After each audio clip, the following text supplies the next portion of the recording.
Assalamualaikum warahmatullahi wabarakatuh. Perkenalkan, nama saya Bapak Doni Permana SPD dari MAN 1 Cirebon, mahasiswa kuliah program pendidikan guru dalam jabatan tahun 2023 di Universitas Negeri Makassar. Siap melaksanakan PPL. Terima kasih. MAN 1 bersatu kesatu.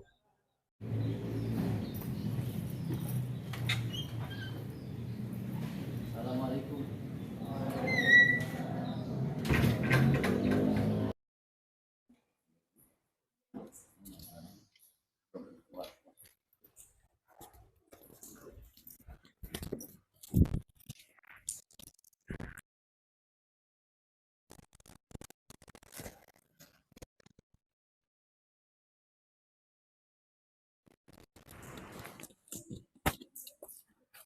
Nih, harus pakai artis. Nah, lebatkan itu. Dan udah masuk nggak suaranya? Diam merah ya, diam. Ya, itu tuh udah masuk berarti.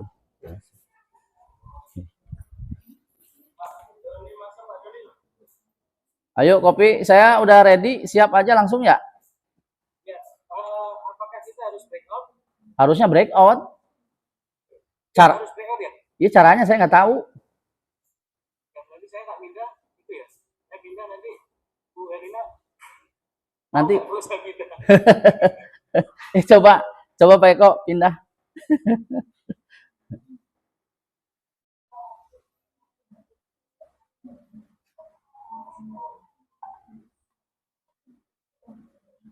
Halo, Pak Doni. Kenapa Pak Doni? Ini saya mau mulai Bu, langsung mulai saja Bu. Ya, dilanjut aja Pak. Iya, ya Bu, baik Bu. Dilanjut aja, Pak Doni fokus aja sama pembelajarannya. Di Zoom-nya yang penting saya udah lihat di Zoom itu tidak ada masalah Pak Doni. Ya. Kalaupun tidak dikelompokkan dalam room masing-masing, tak Ya. apa-apa, kenapa Asmanto lagi sibuk. Baik Jadi Bu. Pak Doni silakan lanjut. Ya, lanjut aja ya Pak Ya Bu. Doni ya. Ya, terima kasih Bu. Fokus, karena videonya kan nanti dikirim Pak Doni ya. Siap Bu. Kalau ada kendala Zoom nggak usah dipikir Pak Doni. Siap Bu. Fokus ke pembelajaran. Siap Bu. Ya. Terima kasih Bu.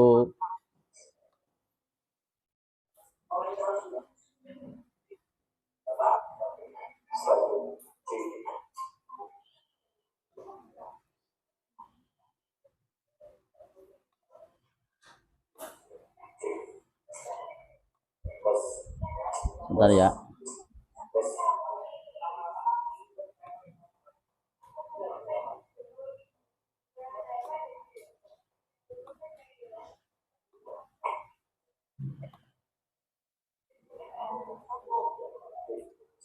Pak Eko masuk, Pak Eko. Pak Eko, saya diizinkan nge-record ya. Saya udah ngirim ya send. Recording in progress. Oke. Terima kasih Pak Eko.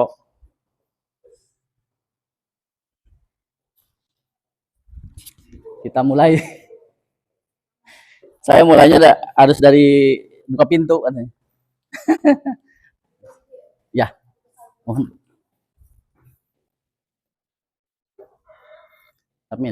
Mil dari sini. Saya datang ya.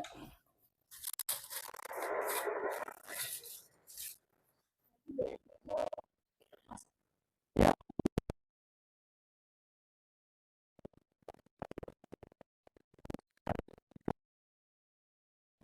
Satu, dua.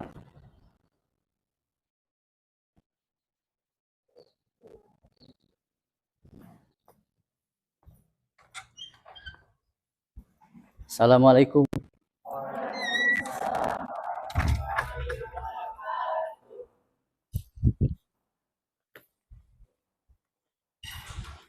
Baik, kita mulai.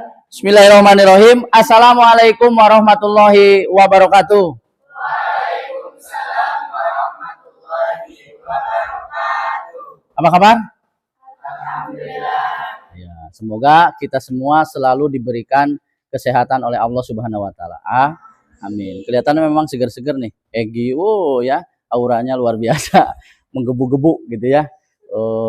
Saya sebetulnya bisa melihat aura ya. Lihat Egi auranya merah luar biasa, berarti semangat. Ya. Lihat Sinta auranya biru. Oh. Lihat Naila auranya kayaknya agak tinggi-tinggi begitu. Lagi jatuh cinta ya. Lihat Nur, kok auranya kuning? Lagi sakit perut ya? Enggak. Nur tenang Nur ya, jangan gugup. Kita santai aja ya. Kita 90 menit kita mulai belajar yaitu pelajaran sejarah Indonesia ya. Nah, sebelum dimulai kita berdoa terlebih dahulu ya. Silakan KM-nya Egi. Oh Fikri, ya wakil KM Fikri. Silakan Fikri dipimpin doanya. Sebelum memulai pembelajaran pada pagi hari ini, alangkah baiknya kita membaca doa. Membaca doa di dalam hati dimulai.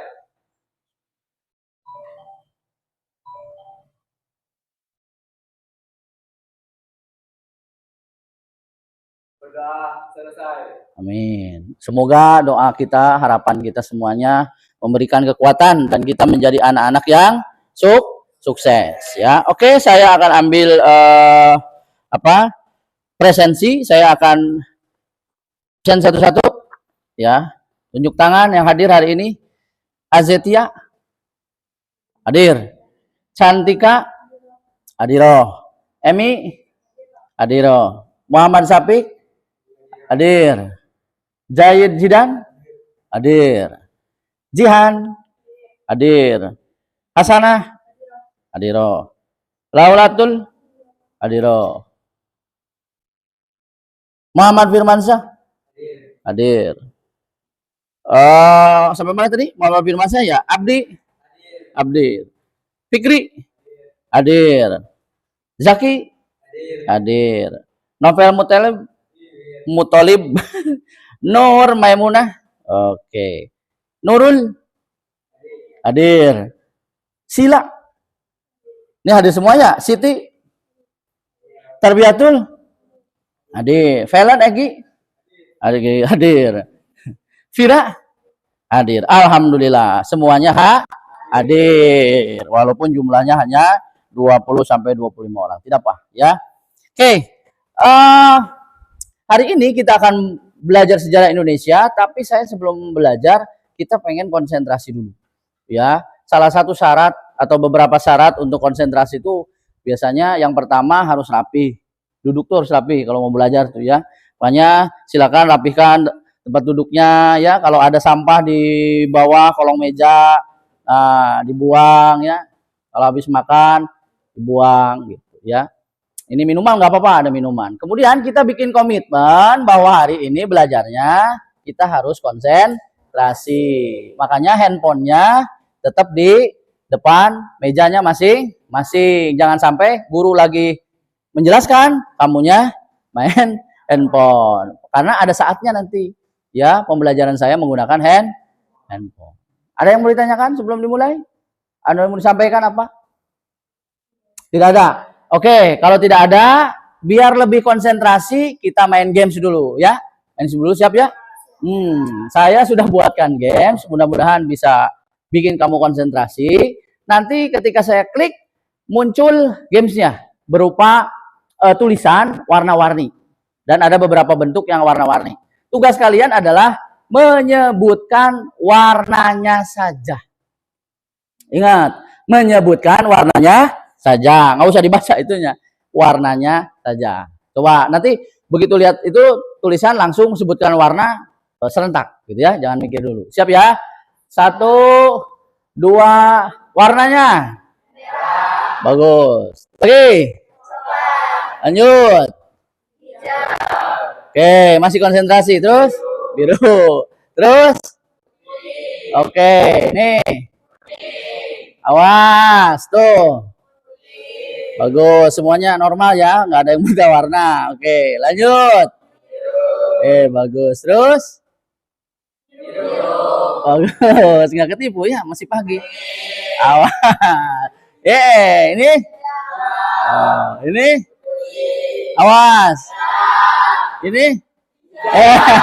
Awas. Egi tadi mau ngomong kuning, jujur aja Gi. Oke, sudah. Tepuk tangan dong, berarti luar biasa. Hari ini kita konsentrasi. Oke. kemarin kita belajar apa sih? Tentang apa tadi?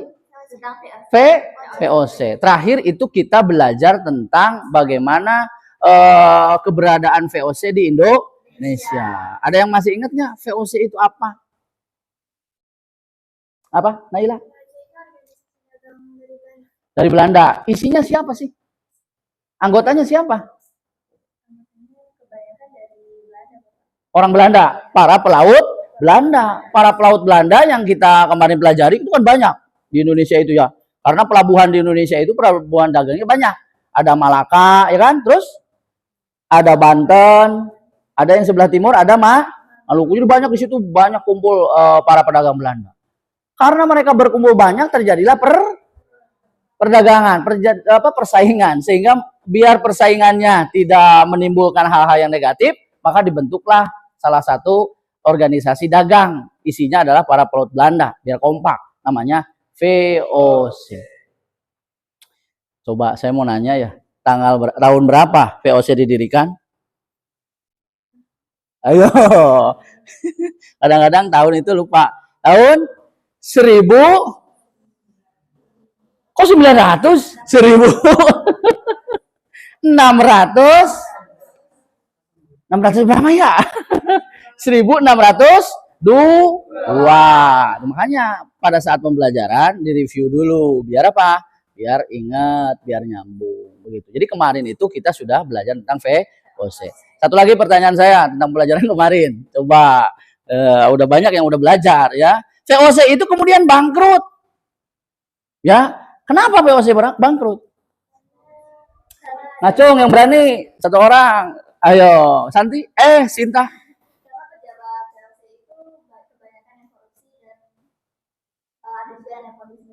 Oke, jadi betul VOC itu bangkrut atau tenggelam atau hancur karena korupsi. Salah satunya karena korupsi. Sehingga duitnya habis.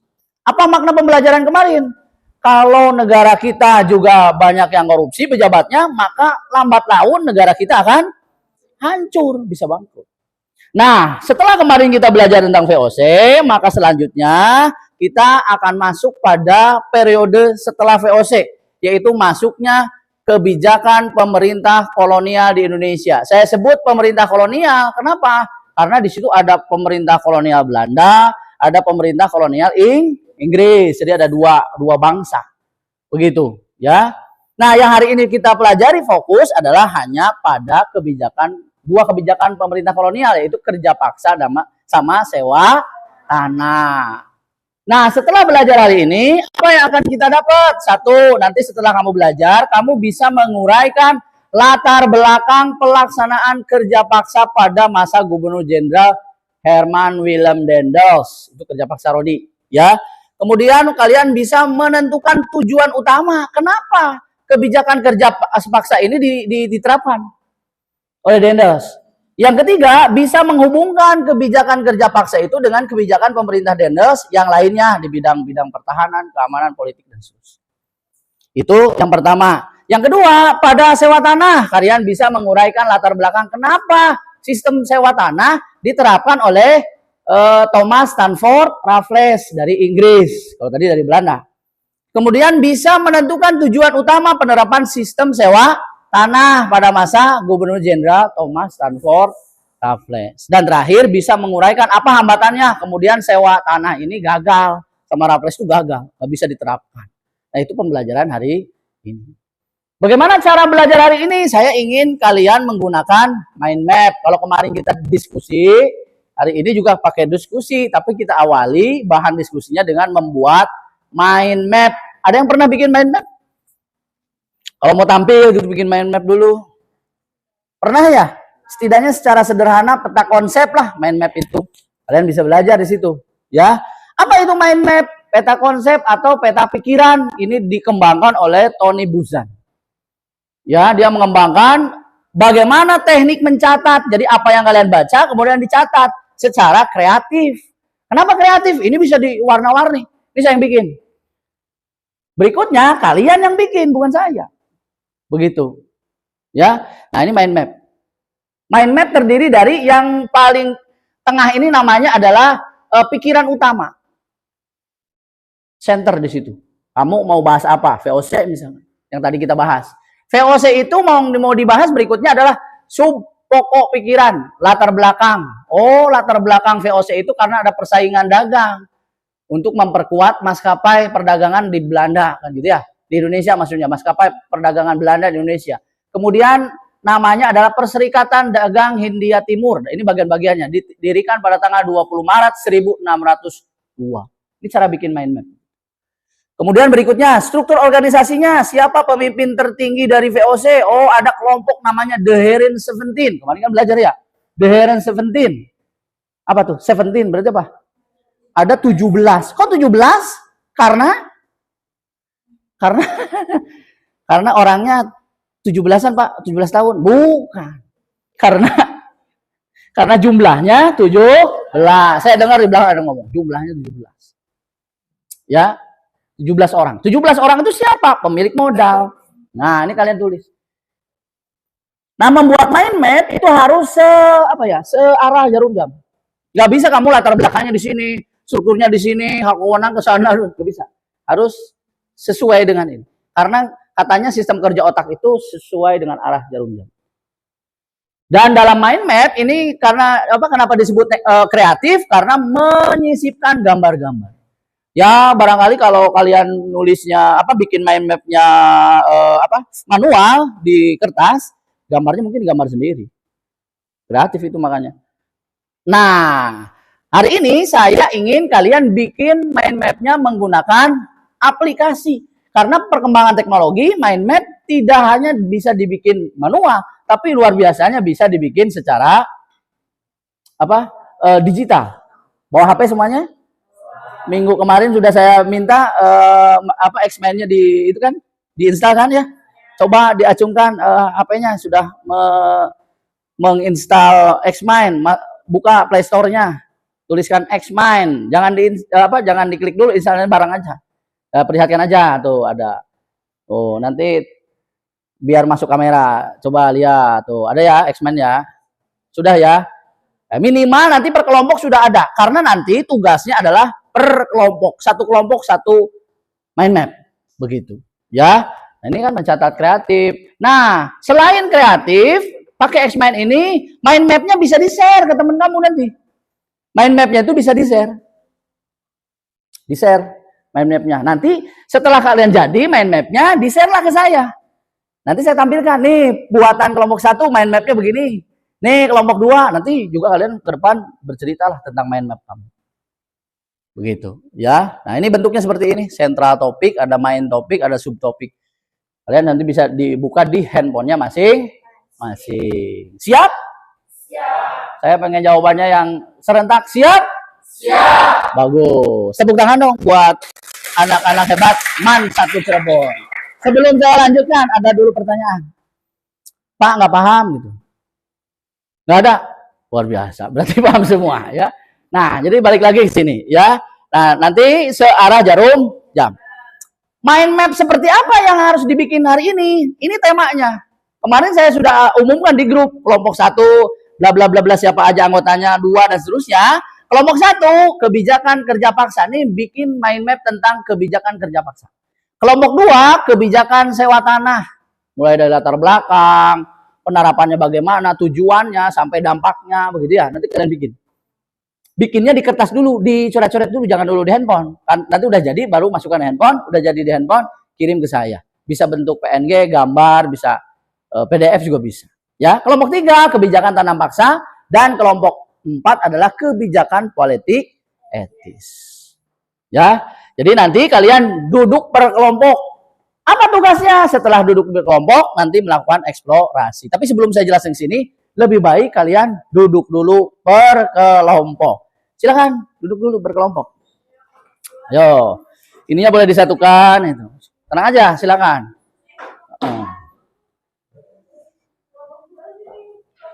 Yo. Tadi Sinta kelompok berapa? Nah, kelompok 1 ke Teh Sinta. 1 kelompok 5 orang berarti, karena jumlahnya kalian ini 20. Ayo. Silakan.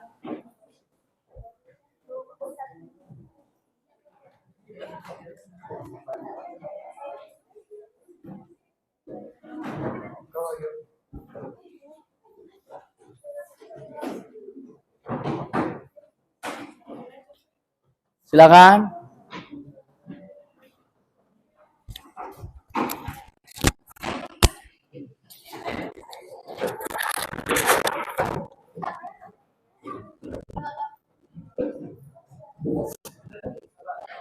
Kelompok 1 di bagian depan karena kelompok ini akan presentasi nanti ya. Ketua kelompoknya kelompok 1 itu Sinta ya kemarin tuh. Kelompok 2 ketuanya Naila betul. Nah, oke. Siap ya? Oke, ya nggak apa-apa. Berarti ada anggota kelompoknya yang nggak hadir ya? Ya, oke. Ya, oke, nggak apa-apa. Nah, setiap kelompok saya akan bagikan 1 lembar kertas. Atau 2 nggak apa-apa. Sok, silakan dibagikan ke kelompok lain. Yo.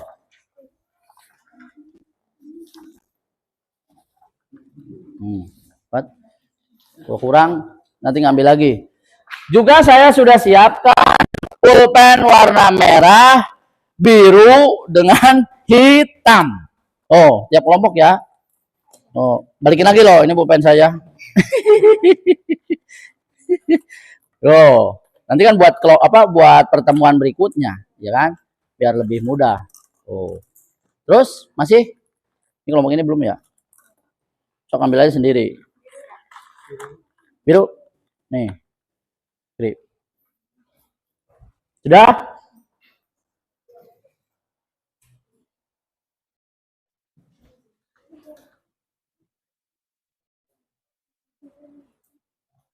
Sudah ya? Oke. Perhatikan lagi ke depan. Kelompok 1, kelompok 2, kelompok 3, kelompok 4 punya tugasnya masing-masing.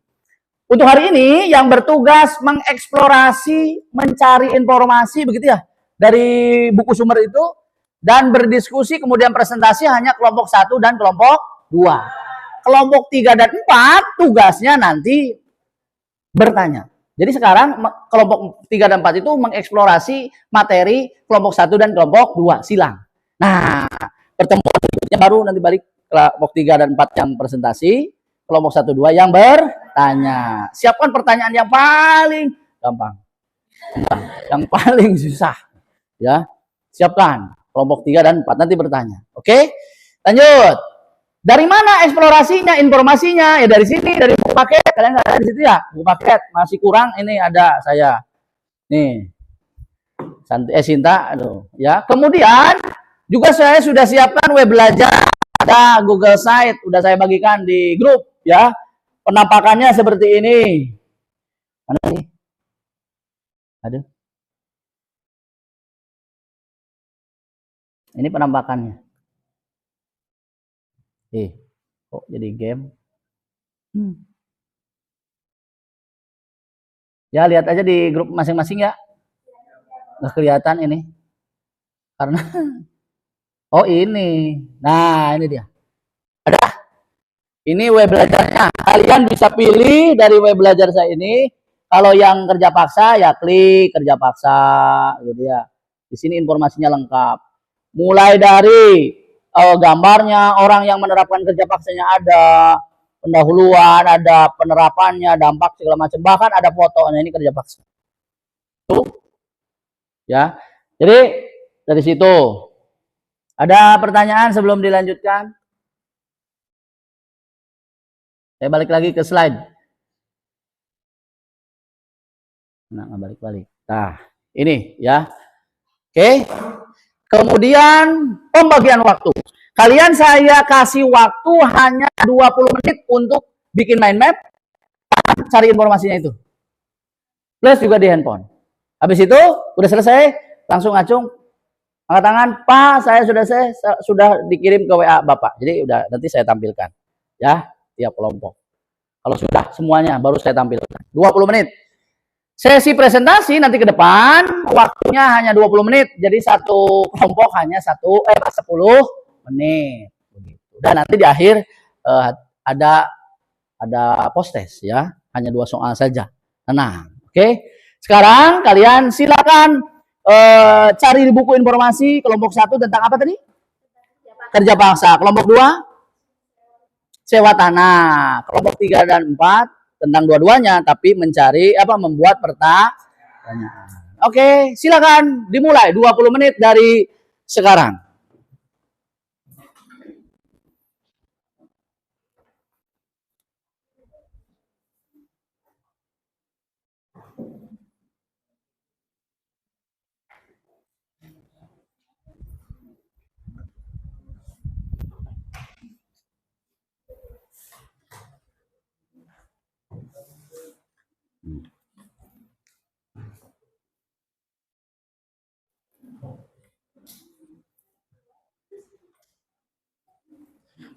Sebagai contoh boleh nanti saya perlihatkan yang mind map itu ya biar kalian bisa contohnya begitu. Ya. Ya digambar aja kreativitas kalian. Bagaimana kreativitas kalian? Saya pengen tahu.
Wajah, mangga dilihat.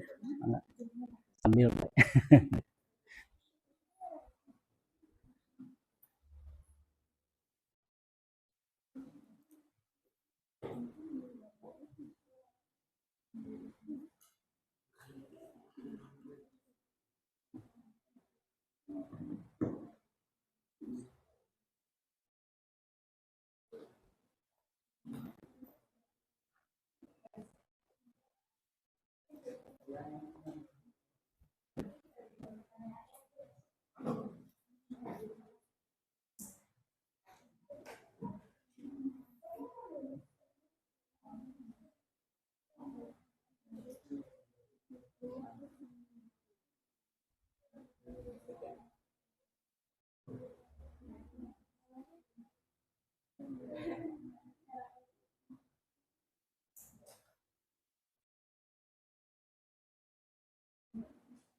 Hijau. Oh. Ini nulis ini kan ya. Nah, ini. Mau nambah ini. Oh, mau nulis itu. Edit. Oh, nah,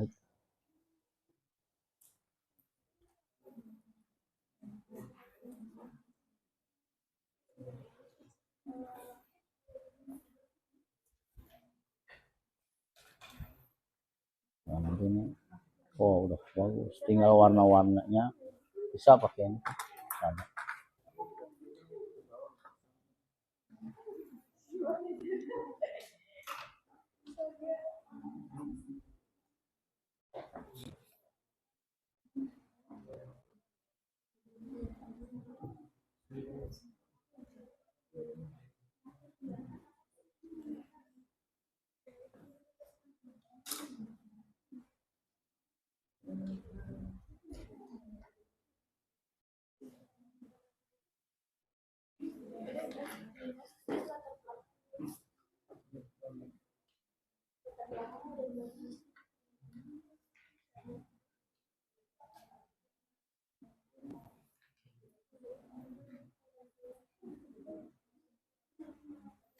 Baru 5 menit.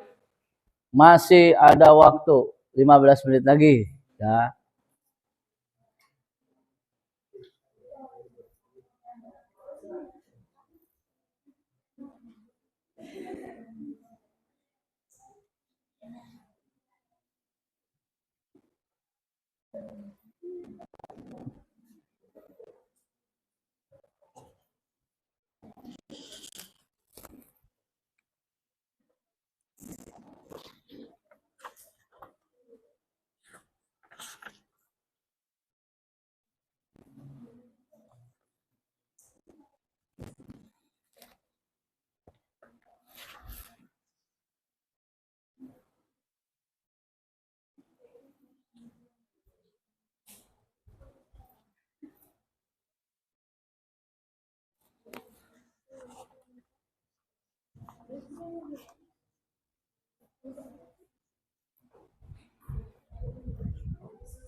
Mana main mapnya?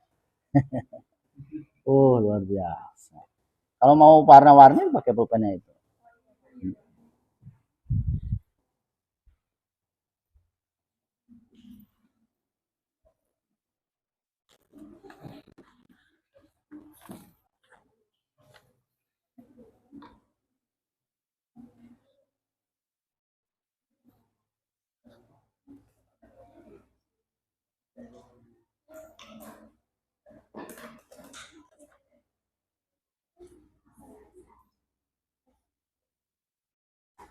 Gabung langsung. Ya. Jordan sini ya.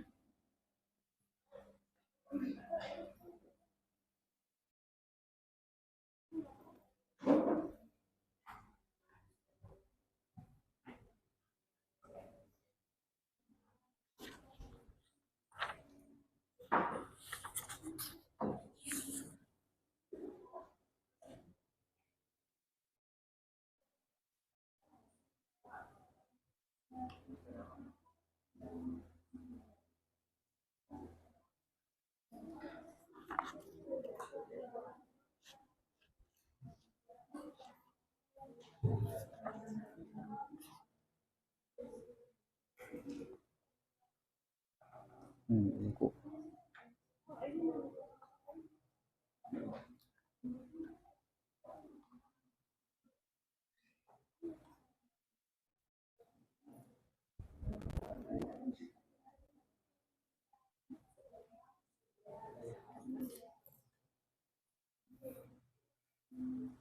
Nih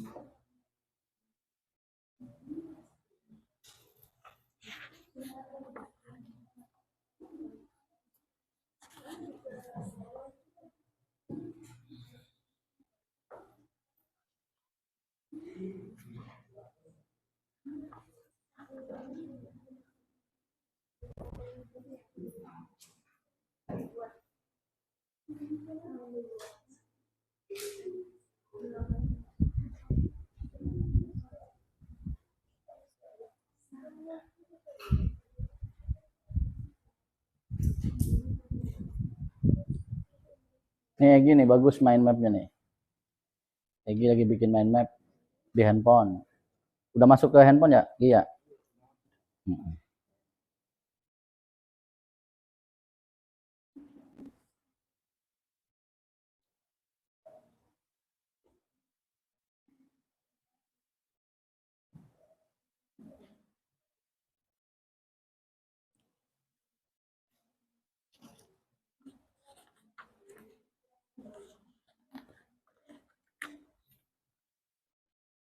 Sepuluh menit lagi.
Sebetulnya kalau udah jago hebat bikin mind map tuh enak. Kalau mau belajar bahkan satu bab bisa kamu rangkum dalam satu mind map. Saya dulu waktu SMA belajar juga begitu. Jadi kalau ulangan cuma mind mapnya saya masih versi saya. Ya sederhana tulisannya biasa begitu ya. Begitu saya pelajari mind mapnya teorinya yang Tony Buzan ini oh ternyata harus warna-warni dan apa alur berpikirnya itu cabang-cabangnya itu ternyata harus ke kanan gitu ya ke arah jarum jam. Kalau saya dulu acak. Tapi asal kebaca asal sesuai dengan pikiran kita itu gampang. Jadi pas begitu ulangan itu hanya bawa secari kertas begini ini bisa merangkum bisa 5 bab saya rangkum dalam secari bolak-balik begini. Tapi jangan dibawa ke kelas sambil ulangan lihat ke mind map. Itu bukan. Itu main contek. Bukan main map. Jadi bukan contekan ya, tapi mind map ini catatan kreatif yang mempermudah kalian untuk apa ya? Mengingat apa yang sudah kita baca begitu.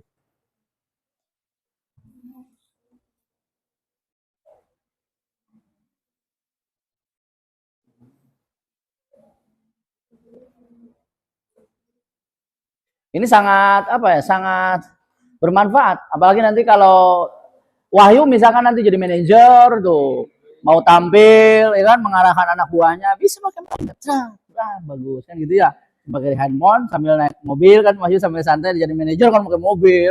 Yang nyetir kan orang, ini kamu mind map bikin. Habis itu kirim ke laptop, pas kamu tampil. Begitu. Jadi gampang ya untuk mind map ini. Sangat bermanfaat.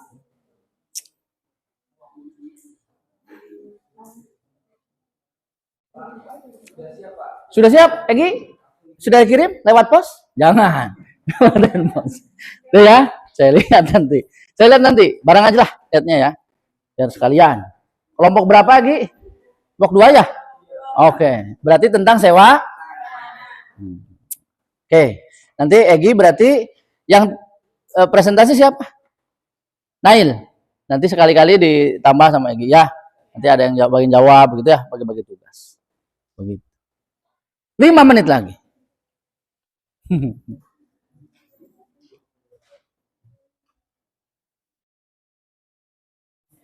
Kalau saya lihat nih kayaknya pada berpakat bikin mind map tuh ya. Udah cepet. Udah berbakat ya.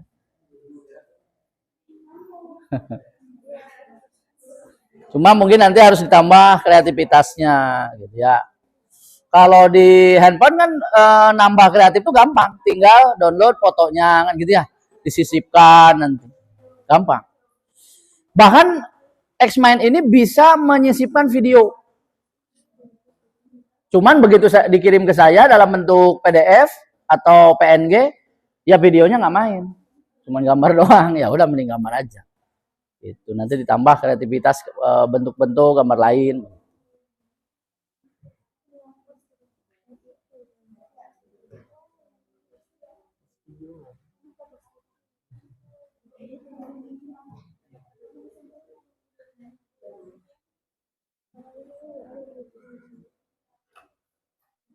Nanti kita baca bareng-bareng pikiran dari masing-masing kelompok itu beda-beda pasti. Ada yang bentuk mind mapnya begini, ada yang bentuknya begitu, ada warnanya yang begini, ada yang warna merah mungkin lagi ya tadi semangat luar biasa, pengen pengen belajar gitu ya. Ada yang mind mapnya warnanya kuning, segala macam. Gi, mind mapnya jangan warna hitam, Gi. Nanti nggak kelihatan.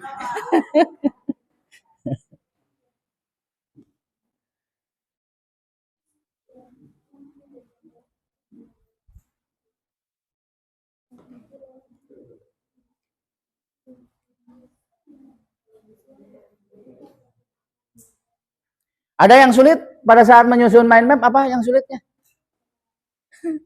Apa? Bayu, ada kesulitan? Nggak ada. Nggak ada kesulitan. Luar biasa. Tidak pernah merasa sulit Wahyu itu memang. Lancar-lancar baik ini kayaknya.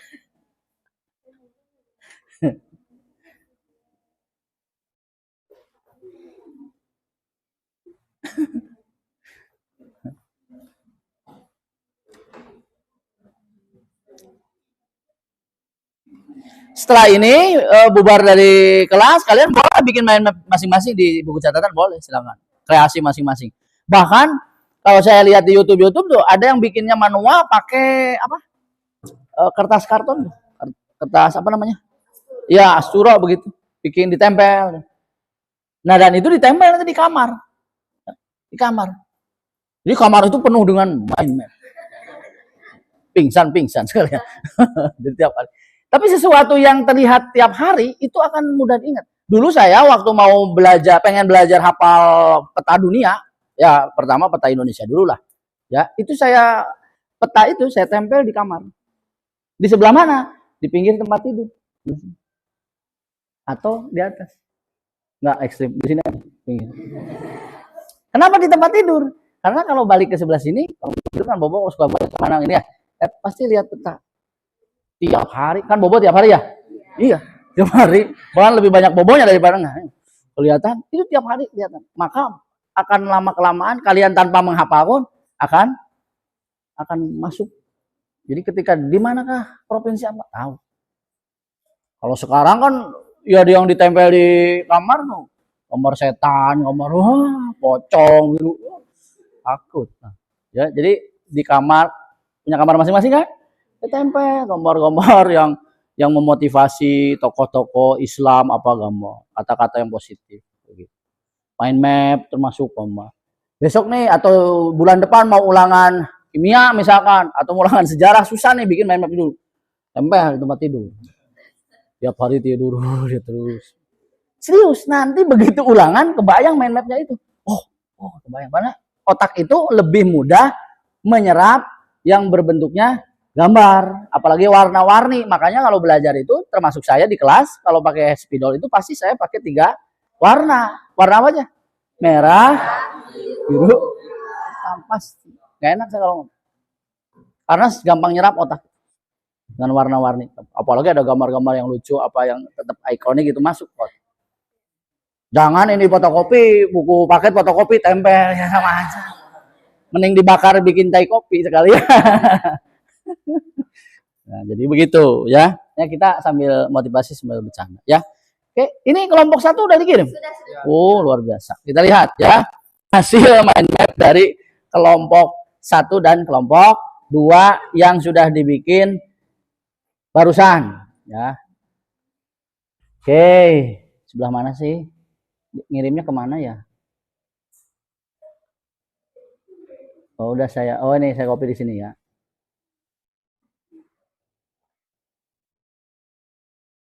Oke, yang mau tampil dulu, mau kelompok 1 dulu apa kelompok 2 dulu? Berurutan aja ya. Oke. Ini dia. Inilah hasil pekerjaan dari kelompoknya Nail dan Egi dan kawan-kawan. Mana ya? Nah. Tepuk tangan dong buat kelompoknya Egi. Ada ya? Oke. Silakan Egi pulang. Pulang. Silakan Egi ke depan. Kelompok Egi, kelompok bah 1. Aduh. Makanya Egi pulang. sorry. Ayo, kelompoknya Sinta. Di depan aja berdiri. Ya. Tasnya nggak usah dibawa. Kursi simpen di situ. Dibawa. Mana ya. Diri boleh di sebelah sana 3, di sini 2 boleh. 1 orang nunjuk-nunjuk. Nih, pakai ini deh, oke. Latar belakang, tujuan, penerapan, dampak. Awas jangan yang ini ya, nanti meledak. Ini jeneng atas. Oke, kita kita sambut dengan tepuk tangan. Inilah dia kelompok 1. Mau presentasi. Siap. Biasa perkenalkan diri, kelompok berapa, sebutkan nama masing-masing. Ya bisa ya. Silakan. Dimulai 10 menit. Assalamualaikum warahmatullahi wabarakatuh. Waalaikumsalam warahmatullahi wabarakatuh. Ini akan mempresentasikan mengenai kerja Rodi pada masa William Desmond. Di sini ada saya, Sinta Febrianti, selaku ketua kelompok 1, ada Maimunah, ada Jordan, ada Fikri, dan juga Fira. Lalu saja kepada topik yang pertama yang akan dibacakan oleh Jordan. Kerja bangsa atau dikenal dengan kerja Rodi, yaitu kerja tanpa upah, yaitu membuat jalan atau bekerja di perkebunan.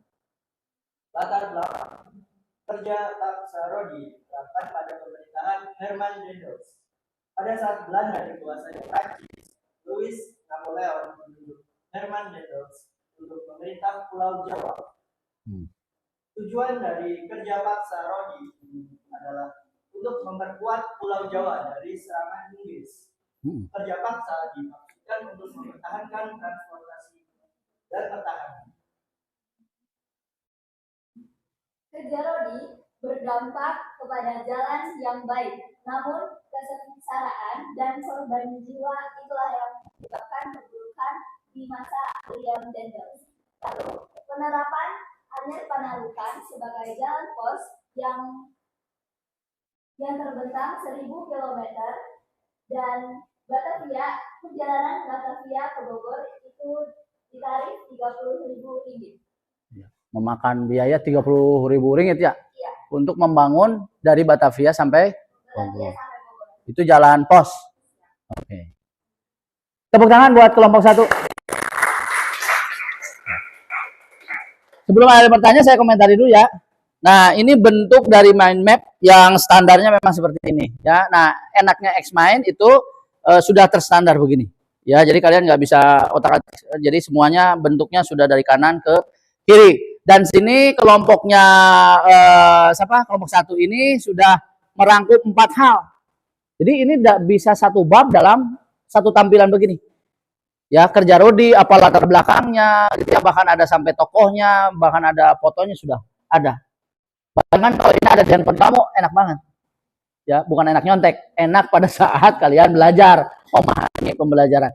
Karena selama ini belajar sejarah itu benar nggak? Belajar membaca yang teksnya panjang, benar nggak? Inilah untuk mempermudah kalian merangkum. Jadi belajar sejarah sama mudahnya, sama serunya dengan belajar kimia, fisika, matematika dan seterusnya. Oke. Kemudian ada tujuan, bagus ya.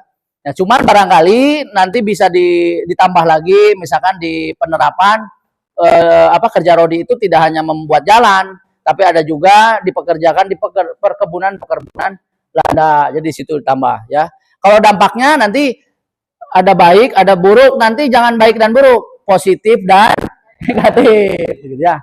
Positifnya ya alhamdulillah kita dapat jalan, sekarang punya jalan. Walaupun pada kenyataannya jalan yang dibuat dalam kerja Rodi oleh Herman Willem Daendels itu hanya sebetulnya jalannya udah ada, cuma menyambung-nyambung aja. Hanya sudah ada, kita punya jalan itu, jalan Pantura ini yang tepat. Ini termasuk kalian itu beruntung ada di jalan alur atau jalur tempat kerja Rodi itu, jalan pos itu. Ya, oke. Masih ada waktu, silakan kelompok 3 dan 4 yang tadi sudah kelihatan berkeringat mencari pertanyaannya. Kelompok 3 dulu ya. Boleh. Berdiri, sebutkan nama. Ya. Kemudian pertanyaannya. Waalaikumsalam warahmatullahi wabarakatuh.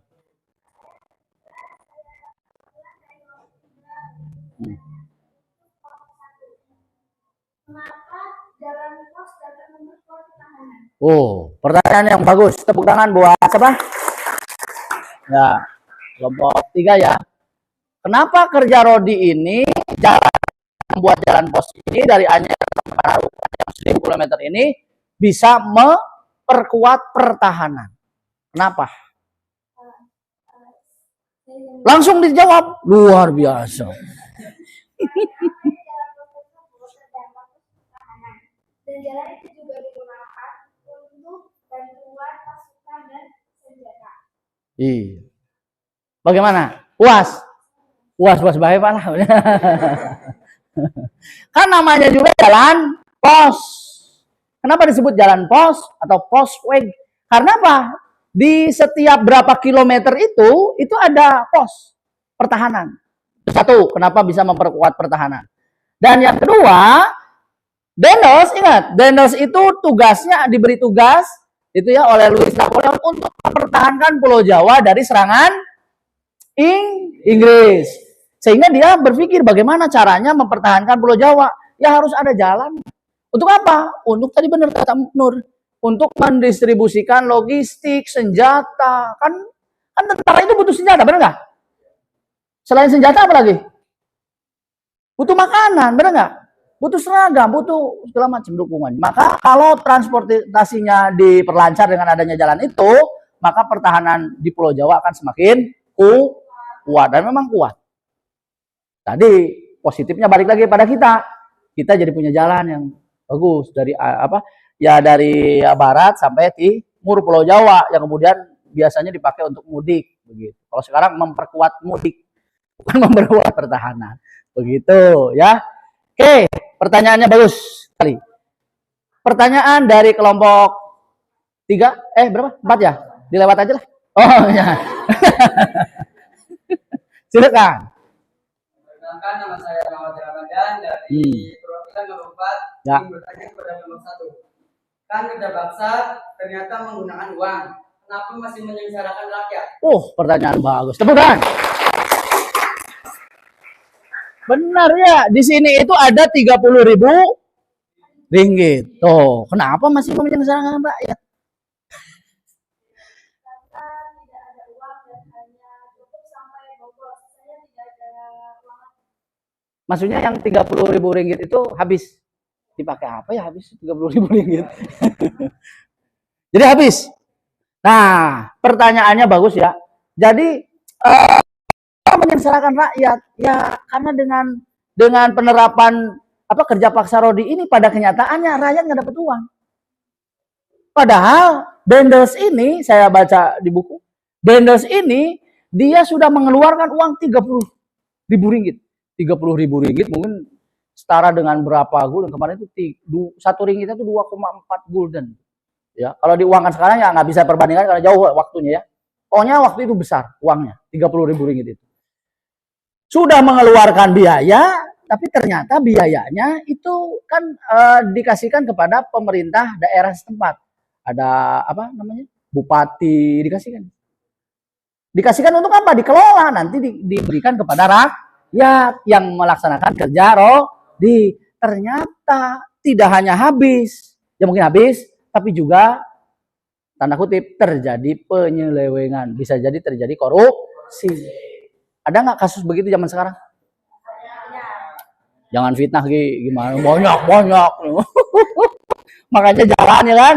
Jalan tuh sempat viral ya? Di mana sih? Di Lampung, jalannya jelek. Sebetulnya bukan Pak Jokowi yang nggak bangun jalan, mungkin duitnya udah turun. Kemana jalan?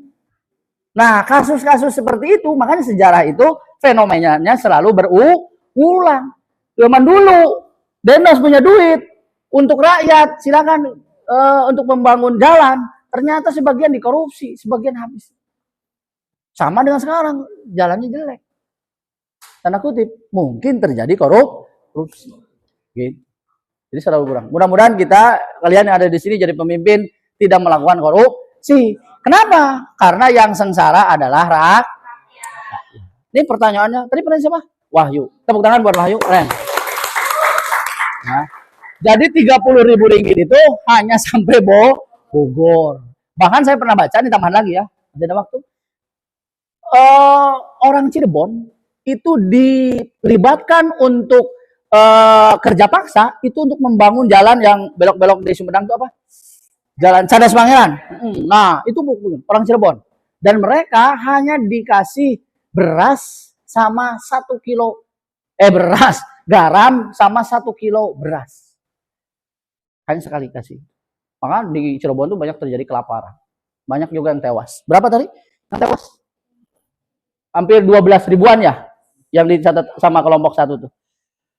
Begitu. Jadi fenomena seperti ini dalam sejarah bukan sejarahnya yang berulang, tapi fenomenanya yang berulang. Makanya kita harus belajar sejarah. Untuk apa? Untuk memahami, oh di sana pernah terjadi seperti ini. Bisa jadi zaman sekarang pun kejadian seperti itu. Sehingga kita bisa bercermin. Begitu ya. Sekali lagi tepuk tangan buat kelompok satu. Terima kasih. Silakan ditutup.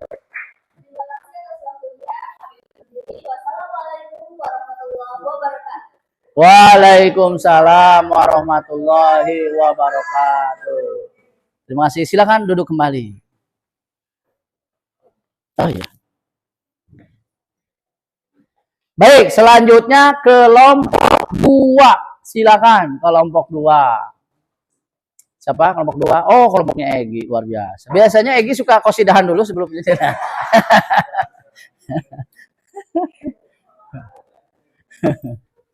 Sorry, bercanda ya, Gi. Silakan. Egi yang paling nunjuk-nunjuk enggak?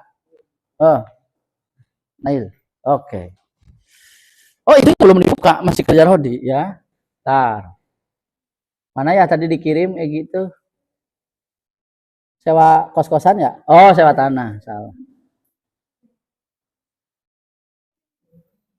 Inilah dia mind map yang dibuat oleh beda bentuknya ya. Kalau ini bentuknya seperti ini. Namanya ini ekor udang. Mungkin. Saya namain aja. Oke, silakan. Inilah dia mind map dari kelompok 2. Tepuk tangan. Silakan. Assalamualaikum warahmatullahi wabarakatuh. Waalaikumsalam.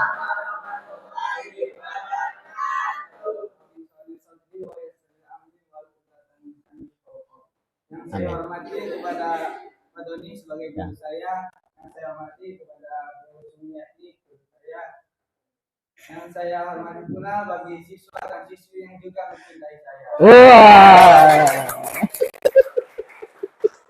Memperkenalkan diri,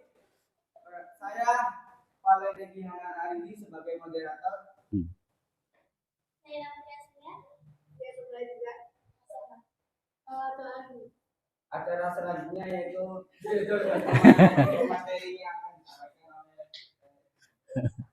Jadi kami akan menjelaskan tentang sistem sewa tanah. Latar belakang dari sistem sewa tanah adalah sistem sewa tanah diberlakukan pada masa pemerintahan Raffles sekitar pada tahun 1811 sampai 1816 dan diberlakukan oleh Inggris oleh Gubernur Jenderal Inggris Thomas Stafford Raffles. Tujuan dari sistem sewa tanah adalah memperkuat perdagangan dan juga meningkatkan pemasukan ekonomi. Penerapannya yaitu pertama adalah pribumi adalah penyewaan. Yang kedua, petani penyewaan tanah. Petani penyewaan tanah, petani juga penyewaan walaupun tanahnya milik dia. Yang ketiga, harga sewa sesuai dengan kualitas tanah. Yang ketiga, yang keempat, pembayaran dengan uang. Yang kelima, jika tidak punya tanah, maka wajib bayar per kepala atau per orang. Yang keenam, berdampak menyengsarakan para petani. Dampaknya yaitu rakyat sengsara. Oke, itu tepuk tangan buat kelompok 2. Saya komentar dulu ya. Kelompok 2 ini ya dari mind map beda dengan kelompok 1 pasti. Bentuknya tuh ya, ini menyamping. Kalau tadi berputar, jadi macam-macam. Ada cyclic gitu ya, siklus. Ada juga yang menyamping. Bahkan ada yang berbentuk ekor ikan, fishbone begitu. Ya, kalian mungkin milihnya yang ini, yang simple ya. Cuman ini agak sedikit mungkin kurang gambar. Tadi kalau kelompok 1 ada gambar ya. Ada foto saya yang ganteng itu tadi ada. Ini nggak ada. Kalau bisa nanti Thomas Stafford Raffles ya ditempel di situ fotonya. Hati-hati jangan ketukar sama foto saya. Di situ tempel ya. Kemudian dari peta pikirannya sama, ada latar belakang, ada tujuan, ada penerapan, dampaknya ada. Oke, sip ya. Sudah bagus. Jadi inilah yang dipikirkan oleh kelompok 2 tentang sewa tanah. Saya sebelum mereka yang bertanya, saya yang bertanya. Jadi yang sewa tanah itu siapa? Yang nyewa tanah Pribumi. Yang punya tanah siapa? Nah, yang menggarap tanah siapa? Yang menikmati hasil garapannya siapa? Kolonia. Kamu bisa bayangkan. Kamu lagi duduk di rumah kamu, rumah orang tua kamu, lagi nonton TV, datang orang. Ini rumah siapa? Kata orang itu. Kata kamu, ya rumah saya dong. Nyewa tanah. Lah. Kan begitu ya? Tanah saya, benar nggak? Digunakan oleh saya, benar nggak? Kemudian ditanam oleh saya, tapi kata pemerintah kolonial Inggris, semua orang Indonesia ngontrak, nyewa, karena tanah milik saya. Padahal tanah milik Allah. Ya nggak, belum kenal sih. Ya. Nah itu, kamu bisa bayangkan orang seperti itu bagaimana? Bagaimana begitunya orang seperti itu? Sistem yang diterapkan sewa tanah oleh tujuannya adalah itu tadi benar kata kelompoknya Egi, untuk memperkuat perdagangan mereka, ya mereka, untuk memperkuat keuangannya mereka, ya mereka. Yang susah siapa? Ya pribumi, terutama petani. Karena petani, mamang-mamang yang itu, dia garap tanahnya sendiri, tapi dia juga harus bayar duit. Ya, paham ya? Dia juga membayar duit. Bagaimana miskinnya masyarakat kita, petani kita. Mungkin sampai sekarang juga masih ya, tapi sistem sewa tanahnya sudah tidak ada oleh pemerintah Inggris ya. Nah, kemudian komentarnya sedikit tadi tuh gelap. Bagian dampaknya itu lebih spesifik ya. Dampak kesengsaraannya itu apa? Nanti bisa diperbaiki lagi, nggak apa-apa. Oke, masih ada waktu, berapa menit lagi? Oh, masih ada waktu. Silakan. Kelompok 3 dan 4 boleh bertanya lagi. Mau 4 dulu? 4 dulu? Boleh. Wahyu jangan nangis dong, bunga sedih nih kok. Tenang. Ya, silakan.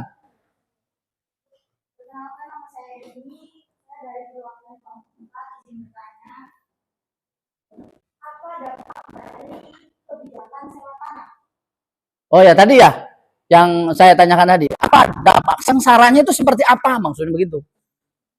Ayo, kira-kira petani suruh nyewa tanah-tanah dia, kira-kira bagaimana yang dirasakan petani?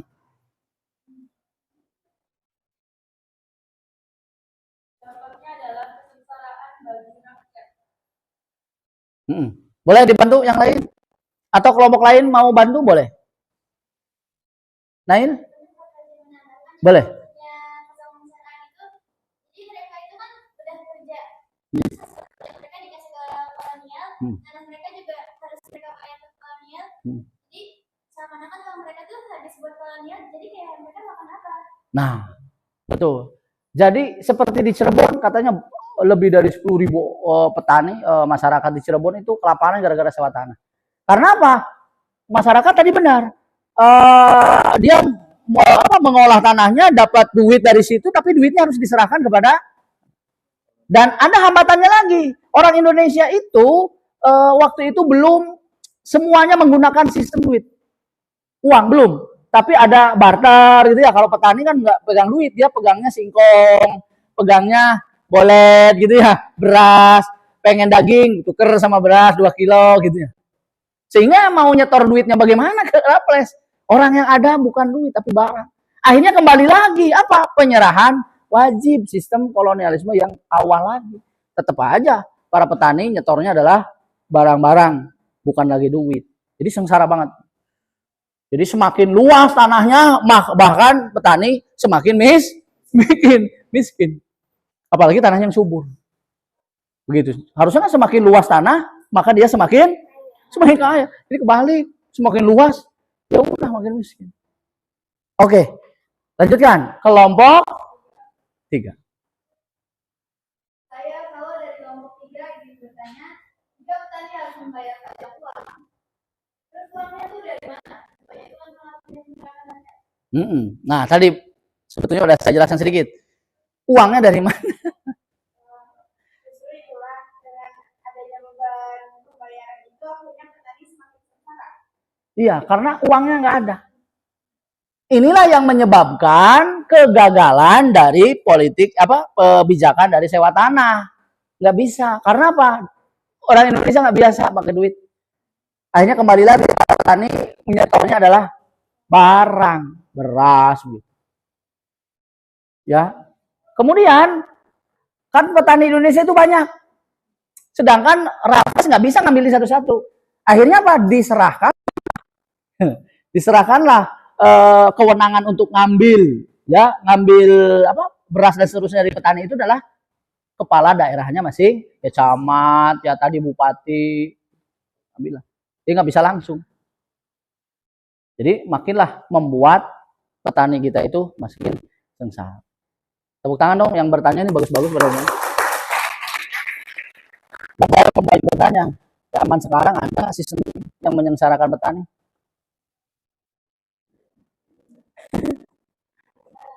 Ada nggak?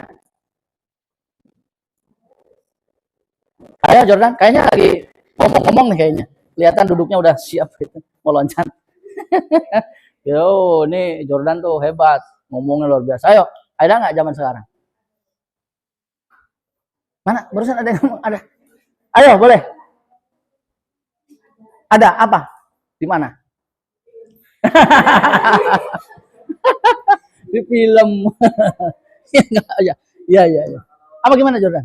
Kalau sekarang itu ada fenomena yang Mirip. Gimana? Yang melakukan kebijakan sewa tanah dan lain-lain itu kan kolonial. Justru sekarang itu orang-orang kita sendiri yang melakukan sewa pajak seperti tanah, namun mereka sendiri tidak melaksanakan kebijakan tersebut karena ada beberapa oknum pemerintah yang justru tidak membayar pajak. Oh, maksudnya pajak pemerintah itu? Ya. Pajak bumi dan bangunan, sewa, begitu ya? Oke, tepuk tangan, luar biasa. Bisa jadi. Saya kadang suka berpikir begitu. Ya, rumah-rumah saya, tapi kenapa saya harus dibayar pajak? Tapi ingat, Indonesia itu adalah negara demokrasi yang pendapatan terbesarnya adalah dari pajak. Kalau pajak pemerintah sih tidak apa-apa. Karena apa? Menurut saya pemerintah memungut pajak itu untuk kepentingan rakyat, untuk bikin jalan, Jordan, untuk motor-motor saya, tapi dipajak juga, benar nggak?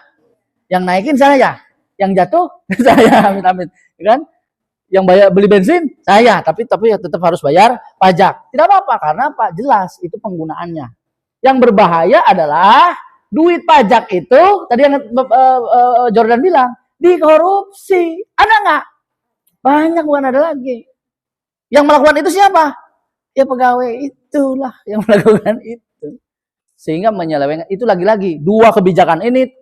Ya, kita bisa menggambarkan bagaimana kehidupan zaman dulu ternyata tidak jauh berbeda dengan zaman sekarang, tapi pelakunya berbeda. Sekali lagi tepuk tangan, luar biasa. Silakan lagi ditutup.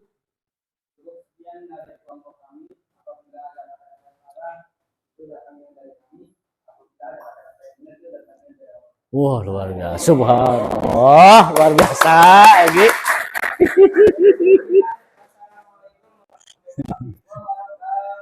Waalaikumsalam warahmatullahi wabarakatuh. Silakan kembali ke alam. Apa ke duduknya?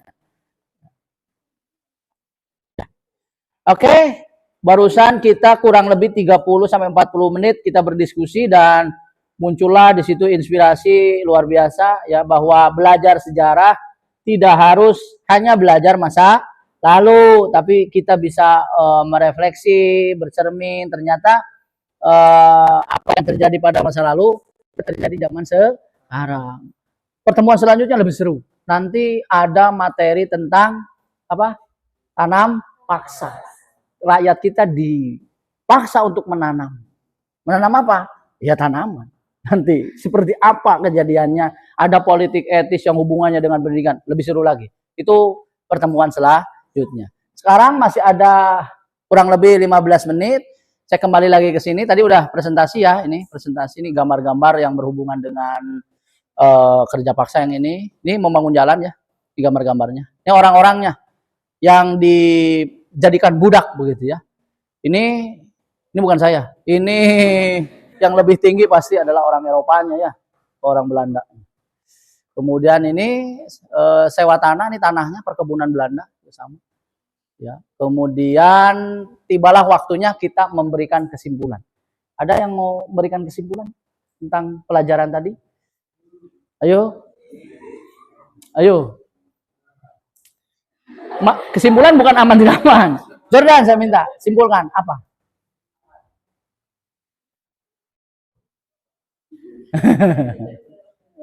Atau Sinta atau Egi mau menyimpulkan? Jadi apa? Jadi sewa tanah itu apa? Atau dari Ang-Awa, jadi kerja paksa itu apa?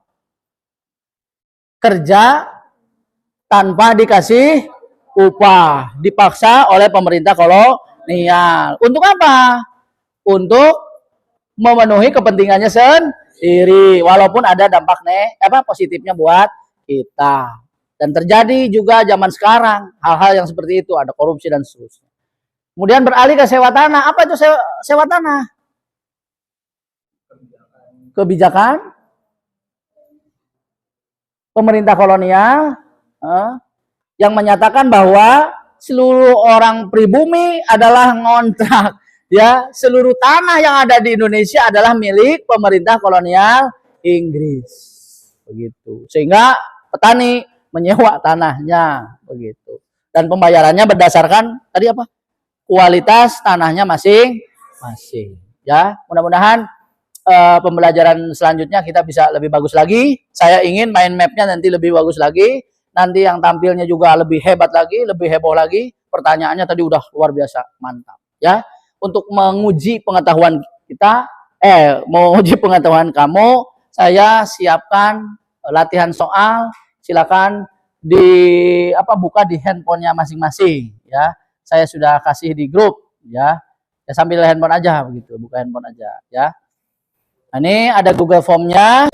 Ya, ini sudah saya simpan di LKPD, lembar kerja peserta didik, lembar kerja kalian ya. Di webnya ini tadi. Ada bagian latihan soal ya. Cukup latihan soal itu hanya 2 saja. Saya kasih waktu 10 menit. Karena pertanyaannya saya lihat sama hampir mirip-mirip dengan tadi pertanyaan-pertanyaan yang ada dalam diskusi.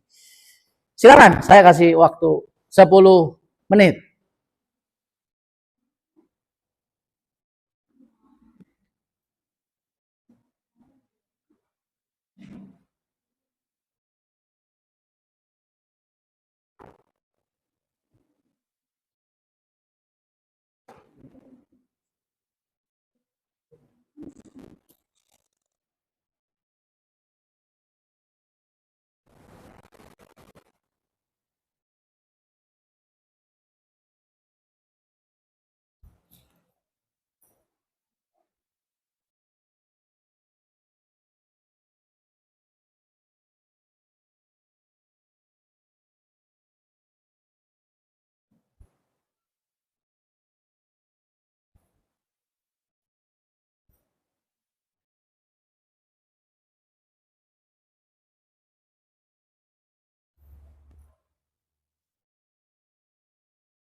Jangan lupa kalian mengisi nama dulu ya, jangan lupa.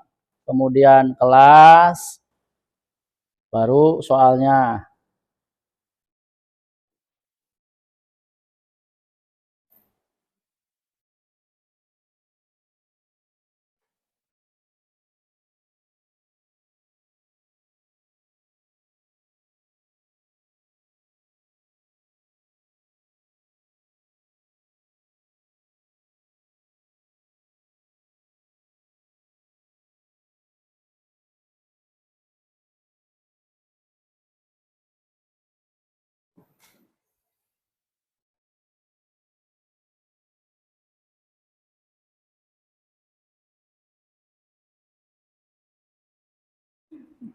Yang sudah itu langsung klik kirim, itu jawabannya langsung ada di komputer saya.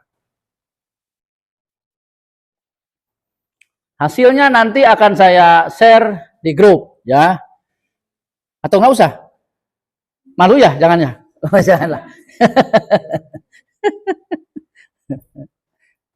Kemudian kalian juga bisa buka nanti LKPD-nya ya, lembar kerja peserta didiknya. Di sana ada apa namanya? Kertas bagian untuk membuat mind map, barangkali habis ini mau bikin mind map silakan di situ. Ya, nanti di akhir bab sebelum ulangan dikumpulkan ya lembar kerja LKS lah begitu.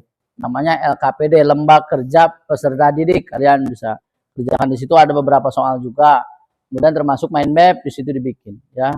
Nanti dinilai mind mapnya yang paling keren siapa begitu. Nanti saya fotokan, saya muat di Instagram, ditayangkan di YouTube, biar viral. Masih ada 3 menit lagi, silakan.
Kan? Kalau ada kesulitan, saya aja.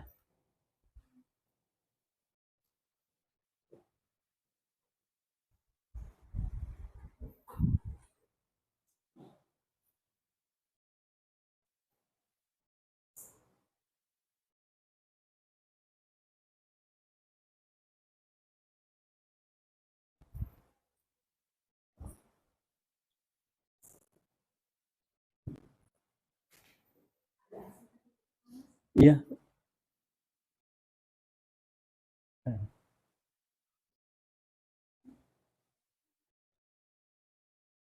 Sudah dikirim semuanya?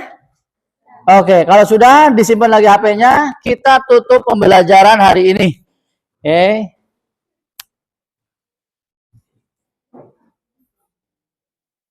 Habis ini pelajaran siapa? Oh, bahasa Indonesia ya. Luar biasa. Baik, demikian yang bisa saya sampaikan. Kita laksanakan pembelajaran hari ini. Mudah-mudahan bermanfaat ya. Dan nanti hasilnya itu akan saya bahas lagi review di minggu depan. Pertemuan selanjutnya persiapkan diri kelompok 3 dan kelompok 4. Untuk presentasi kelompok 3 materinya tentang apa? Tanam paksa. Kelompok 4? Politik etis. Oke, saya ucapkan terima kasih. Kerjasamanya luar biasa. Tepuk tangan dulu buat kita.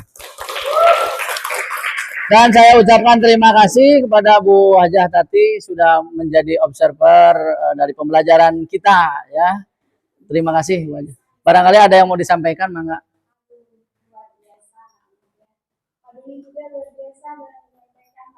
Iya. Amin.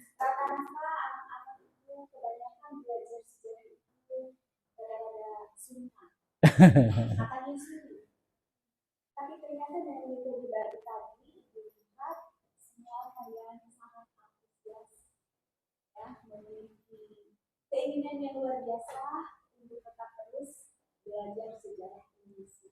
Amin. Bangsa yang besar adalah bangsa yang mencintai sejarah. Amin.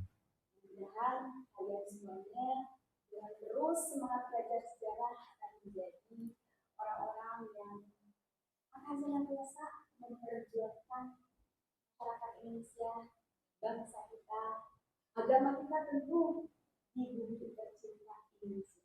Ya, terima kasih Bu. Waalaikumsalam warahmatullahi wabarakatuh. Mangga. Ya. Tepuk tangan buat Ibu Hajah Tati. Kita ya dulu dah. Kalau saya sebut siapa kita, biasa ya Man 1 Cirebon ya. Siap ya. Gimana? Mangga Bu, mangga. Siap. 1, 2, 3. Siapa kita? Man 1 bersatu kesatu. Kurang sekali lagi. Siapa kita? Man 1 bersatu kesatu. Mau foto nggak sebelah sini? Ayo sebelah sini sama saya sebenarnya. Teteh Emil dipotokan.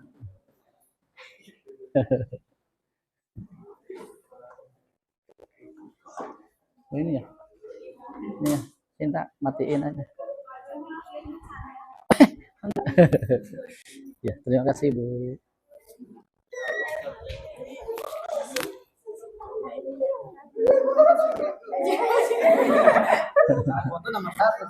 Oh, laki-laki berarti di bawah. Oh, perempuan. Kamu apa?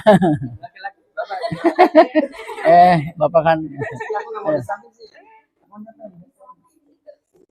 Oh. Foto. Sidang. Siap, smile semuanya. Ayo. 1, 2, 3. Video ya? Video yang Man 1 bersatu begitu ya? Itu kan paling senang tuh. Ya, siap. Siap. 1. Oh, belum. Oh ya.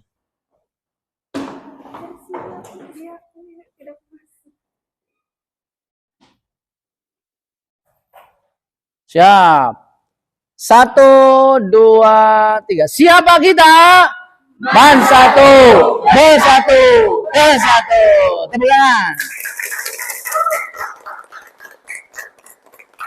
Terima kasih ya oleh podium sebelah sana.